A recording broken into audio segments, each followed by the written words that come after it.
नमस्कार दोस्तों, स्वागत है आपका। बताइए इससे बुरा और क्या हो सकता है? 3 राज्यों में मध्य प्रदेश, राजस्थान, छत्तीसगढ़, तेलंगाना और मिज़ोरम के विधानसभा के जो चुनावों के नतीजे हैं, उन्होंने सारी पोल पट्टी खोल दी है दोस्तों। इंडी अलायंस की तो धज्जियाँ उड़ गई हैं और आप पार्टी के खिलाड़ियों को देखिए, बिल्कुल उनकी ज़मानतें ज़ब्त हो गई हैं, ख़ास तौर पे आम आदमी पार्टी की। यानी कि इतनी बेइज़्ज़ती, हे महादेव! ये क्या हुआ? इतनी बुरी तरह से हार हो गई और और तो और नाक तक कट गई। इससे ज़्यादा और क्या होगा? ऐसा तो सोचा भी नहीं होगा। इंडियन अलायंस को तो अ, कहिए कि उनकी इन चुनाव के नतीजों के बाद हवा-सी निकल गई है। आगे की गाड़ी कैसे चलेगी, वो भी महादेव ही जानते हैं। मध्य प्रदेश, राजस्थान और छत्तीसगढ़ में भारतीय जनता पार्टी ने बहुमत से जीत दर्ज की है, जबकि तेलंगाना कांग्रेस के हिस्से आई है। ठीक है, उसकी कई वजह हैं और मिज़ोरम में नई पार्टी जेपीएम सत्ता में आई है। जिन प्रदेशों में बीजेपी ने जीत दर्ज की है, वहाँ उसका सीधा जो मुकाबला था, वो कांग्रेस से ही रहा और इन राज्यों में आम आदमी पार्टी, जनता दल, यूनाइटेड और समाजवादी पार्टी ने भी अपने प्रत्याशी खड़े किए हुए थे। अब देखिए क्या हाल हुआ इन लोगों का, आपका और जेडीयू का और सपा का। अब देखने की बात ये है कि अभी तो खेल शुरू हुआ है और अभी से ये चारों खाने चित हो गए हैं, तो आगे क्या होगा 2024 के चुनाव में, ये आप अंदाज़ लगा सकते हैं। इन सभी पार्टियों के प्रत्याशियों को जीत तो दूर की बात है, अपनी ज़मानतें बचाने के लिए संघर्ष करना पड़ रहा है। कइयों को तो यू नो नोटा से भी कम वोट मिले हैं।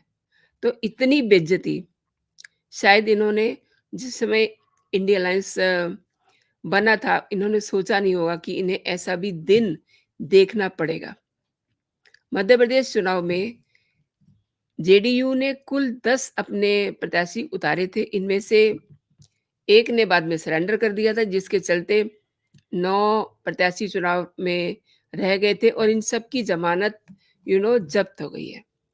4 जगहों पर तो जेडीयू प्रत्याशियों को 200 से भी कम वोट मिले हैं। थांदला से तोल सिंह भूरिया अधिकतम 3103 वोट हासिल कर पाए। थोड़ी उनके दिल में तसल्ली होगी कि मेरा इतना बुरा हाल नहीं हुआ और जेडीयू के को मिलाकर के कुल जो वोट का परसेंटेज है, वो क्या है? यू कैन इमेजिन 0.02 और 2003 में मध्य प्रदेश से चुनाव लड़ रही जेडीयू से अभी तक महज एक बार अपने प्रत्याशी सरोज बच्चन चुनाव जीतकर विधायक बन पाए हैं। इंडी अलायंस गठबंधन के दूसरे जो साथी सहयोगी हैं लाइक समाजवादी पार्टी के मध्य प्रदेश में कुल 59 सीटों पर उम्मीदवार उन्होंने उतारे थे, वो लड़े। इनमें से एक भी प्रत्याशी जीत के आसपास भी नहीं जा पहुँचा और सपा को कुल मिलाकर के वोट का जो परसेंटेज है महज़ 0.46 रहा और 43 सीटों पर सपा कैंडिडेट्स को 1000 वोट से भी कम वोट मिले। अखिलेश यादव की ताबड़तोड़ रैलियाँ होती हैं, उन्होंने दिखाने के लिए कह दीजिए ना अब कि बहुत मेहनत की। इन रैलियों के बावजूद कहीं किसी एक सीट पर भी समाजवादी पार्टी का एक उम्मीदवार भी दूसरे नंबर पे नहीं रहा और हारे प्रत्याशियों में बुधनी सीट से मिर्ची बाबा के नाम से फेमस हैं चर्चित स्वामी वैराग्यानंद, ये भी शामिल हैं। और आप ये देखिए क्या-क्या नहीं सहा, रैलियाँ तो की ही, अखिलेश तक सहन करना पड़ा और अब उत्तर प्रदेश के लिए भी डर सता रहा है उन्हें कि आगे क्या होगा? क्योंकि ये जो हार हुई है, अखिलेश यादव को ये अच्छे से पता है कि अब उन्हें उत्तर प्रदेश में सर्वाइव करना भी बहुत मुश्किल हो जाएगा, क्योंकि अभी से ये हाल हो गया उनका।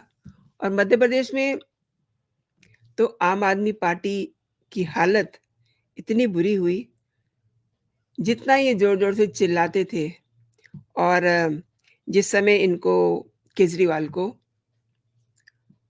ईडी ने सम्मन दिया था, तो ये क्या कह कर के दिल्ली से भागे थे कि मैं स्टार प्रचारक हूँ और मैं अपने लोगों के लिए प्रचार करने के लिए जा रहा हूँ।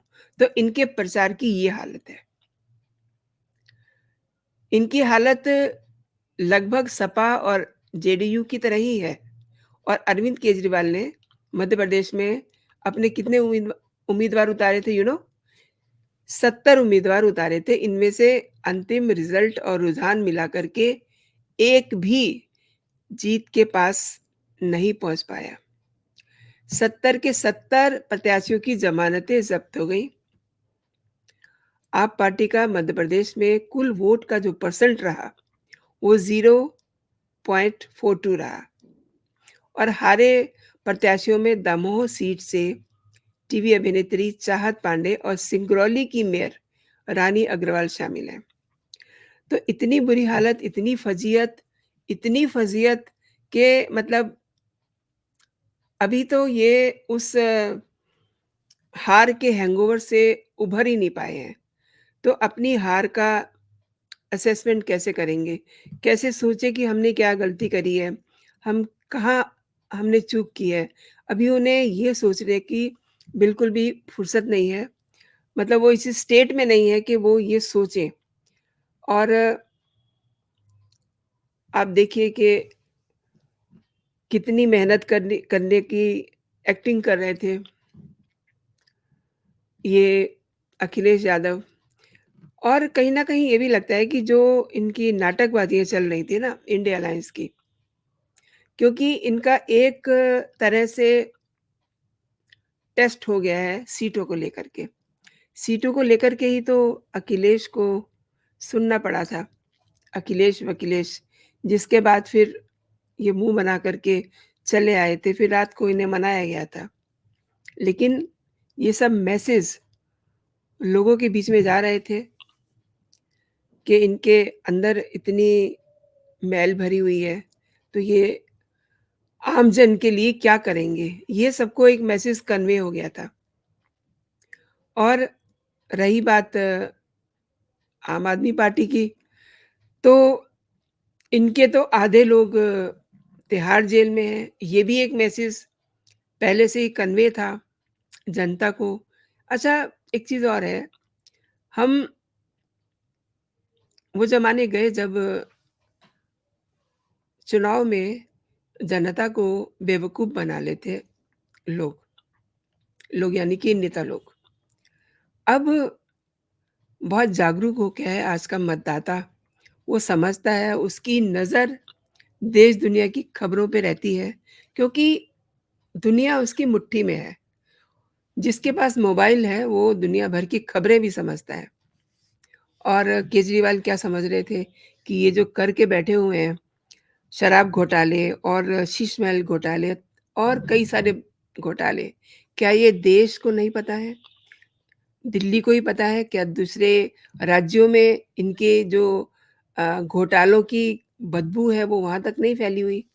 इन्हें ये लग रहा होगा कि शायद से वहाँ के लोगों को ये सब पता नहीं है।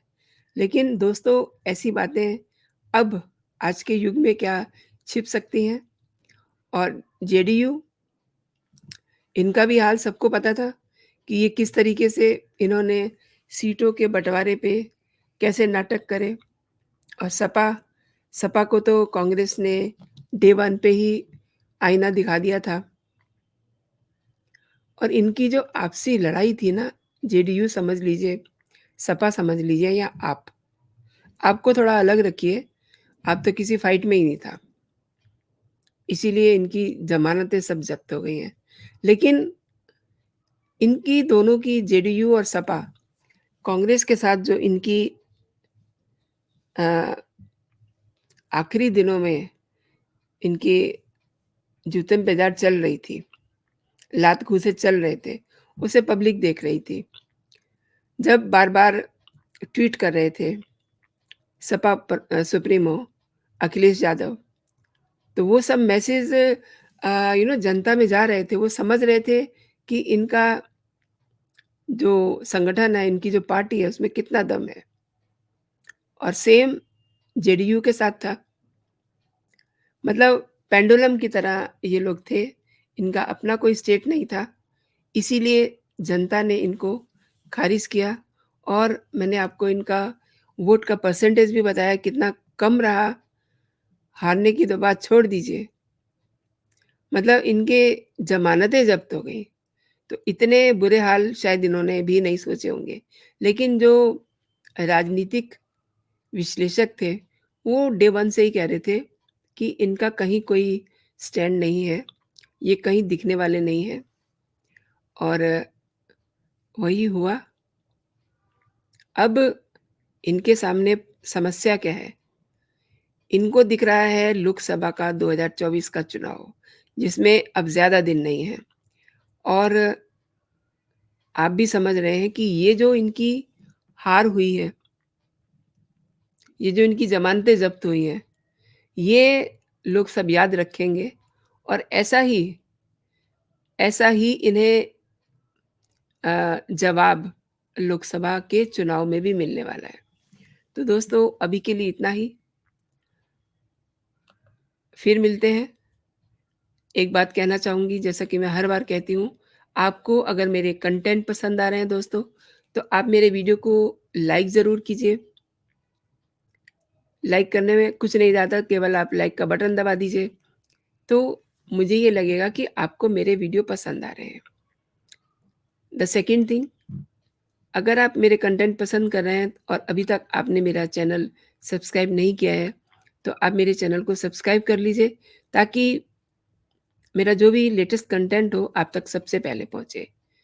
तो आप अपना ख़्याल रखिए, खुश रहिए, स्वस्थ रहिए। जय हिंद, जय भारत।